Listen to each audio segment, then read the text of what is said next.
ایک انسان کا خواب، دو ملکوں کی کہانی اور ایک چھپا ہوا راز جو بہت کم لوگ جانتے ہیں۔ ایک دوا خانے سے شروع ہونے والا یہ سفر دنیا بھر تک کیسے پہنچا؟ پارٹیشن نے اس برانڈ کو دو حصوں میں تقسیم کر دیا، مگر اصل سوال یہی ہے کہ ہمدرد کا اصل وارث کون ہے، انڈیا یا پاکستان؟ حکیم عبدالمجید نے اس کہانی کی بنیاد رکھی، مگر اسے مکمل کرنے کا ذمہ ان کے بیٹے حکیم سعید نے اٹھایا۔ دنیا کی حالات بدلتے گئے، لیکن ایک چیز نہیں بدلی: محنت، عزم اور سکسیس کی یہ مثال۔ آج ہم جانیں گے کہ ہمدرد کی اصل سفر کیا تھا، انڈیا نے اسے کیسے بڑھایا، پاکستان میں کس نے نئے سرے سے سب کچھ شروع کیا، اور آخر میں کس نے زیادہ کامیابی حاصل کی۔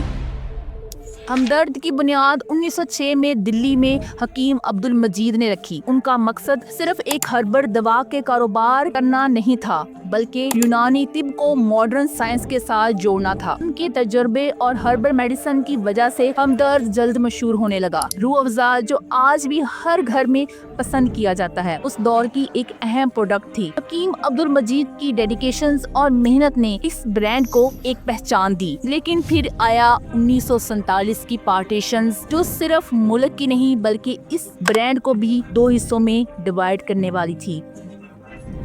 1947 کی پارٹیشن کے بعد حکیم عبدالمجید کے بیٹے حکیم سعید پاکستان چلے گئے اور وہاں نئے سرے سے ہمدرد کی بنیاد رکھی، جبکہ انڈیا میں حکیم عبدالمجید کی فیملی نے برانڈ کو آگے بڑھایا۔ یعنی ایک ہی نام، دو الگ الگ ملک، اور ایک طرف ہمدرد انڈیا اور دوسری طرف ہمدرد پاکستان۔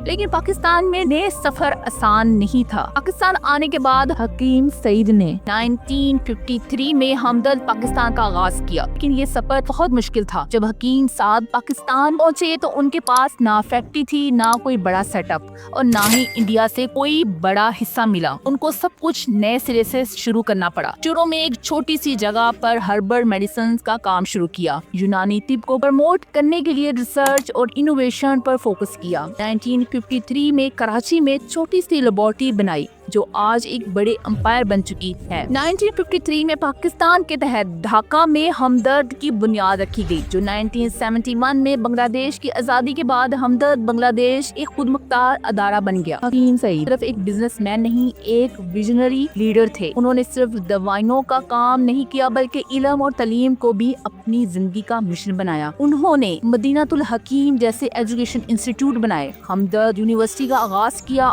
جو آج بھی پاکستان کی مشہور یونیورسٹیوں میں سے ایک ہے۔ بچوں کے لیے نونہار میگزین کا آغاز کیا تاکہ تعلیم اور تربیت کا سفر جاری رہے۔ حکیم سعید کی محنت سے ہمدرد پاکستان ایک صرف برانڈ نہیں بلکہ ایک مشن بن گیا، لیکن ان کی زندگی ایک افسوسناک حادثے کا شکار ہوئی۔ 1998 میں انہیں شہید کر دیا گیا، لیکن ہمدرد پاکستان ان کے مشن پر آج بھی برقرار ہے۔ حکیم سعید کے قتل کے بعد ہمدرد پاکستان کا ذمہ ان کی بیٹی سعدیہ راشد نے سنبھالا۔ 1988 میں حکیم سعید کے قتل کے بعد انہوں نے ہمدرد پاکستان کی لیڈرشپ سنبھالی۔ ہمدرد فاؤنڈیشن پاکستان کی پریزیڈنٹ کے طور پر کام کر رہی ہیں۔ تعلیم اور ریسرچ کو بڑھاوا دینے کے لیے مدینہ الحکیم اور ہمدرد یونیورسٹی کا مشن کو کنٹینیو کیا۔ حکیم سعد کے ویژن کے مطابق ہربل میڈیسنز، ایجوکیشن اور سوشل ویلفیئر پروجیکٹس کو آگے بڑھایا۔ آج بھی ہمدرد پاکستان ایک ٹرسٹ کے طور پر کام کر رہا ہے، جس کا مقصد صرف بزنس نہیں بلکہ ہیلتھ کیئر، ایجوکیشن اور ریسرچ کو پروموٹ کرنا ہے۔ انڈیا میں بھی ہمدرد کا سفر رکا نہیں۔ حکیم عبدالمجید کی فیملی نے وہاں ہمدرد انڈیا کو چلایا اور آج یہ بھی ایک بہت بڑا برانڈ ہے۔ روح افزا، صافی اور ہربل میڈیسن انڈیا کے بازاروں میں بہت مشہور ہیں۔ آج ہمدرد انڈیا ایک ٹرسٹ کے ذریعے آپریٹ ہوتا ہے اور اس کا فوکس بھی ہیلتھ اور ایجوکیشن پر ہے، یعنی تینوں ملکوں میں ہمدرد ایک لیگیسی بن چکا ہے۔ لیکن اب سوال یہ ہے، انڈیا یا پاکستان، کس کا ہمدرد زیادہ کامیاب ہے؟ اگر بات کی جائے کمرشل سکسیس کی تو ہمدرد انڈیا زیادہ بڑا اور فائنینشلی اسٹرانگ ہے۔